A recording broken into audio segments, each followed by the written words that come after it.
વાત કરીએ અંકલેશ્વરની તો અંકલેશ્વરની હોટલમાં છાશમાં માખી નીકળી છે કે જ્યાં વાલિયા ચોકડી પર હોટલમાં બની આ ઘટના ત્યારે ગ્રાહક જમવા ગયા અને છાશમાં નીકળી માખી કે જ્યાં હોટલ સંચાલક સંતોષકારક જવાબ ન આપી શક્યો ત્યારે ભોજનમાં જીવાત બાદ છાશમાં માખી નીકળી હતી। ટીવી સ્ક્રીનના દ્રશ્યો તમે જોઈ રહ્યા છો કે જ્યાં હોટલમાં જે છાશ મંગાવવામાં આવી હતી તેમાં જે માખી સ્પષ્ટ જોઈ શકાય છે કે જ્યાં ચમચીમાં માખી જોઈ શકાય છે ત્યારે ફરી એકવાર જે ગ્રાહકના આરોગ્ય સાથે ચેડા થતા હોય તેવું સ્પષ્ટ વર્તાઈ રહ્યું છે કે જે આ ઘટના છે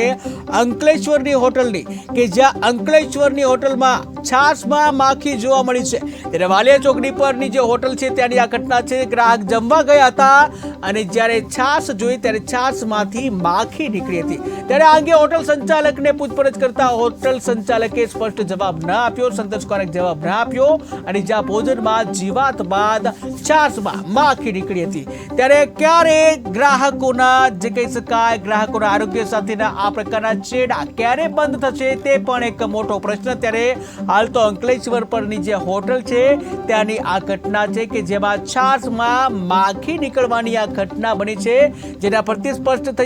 કહી શકાય છે કે ગ્રાહકોના આરોગ્ય પ્રત્યે કેટલી બેદરકારી દાખવવામાં આવી રહી છે કે જ્યાં અંકલેશ્વરની આ ઘટના છે છાશમાં માખી નીકળી હતી ત્યારે ગ્રાહક જમવા બેઠો હતો ત્યાં જે ગ્રાહકના જમવામાં છાશમાં માખી નીકળી હતી ત્યારે હોટલ સંચાલક છે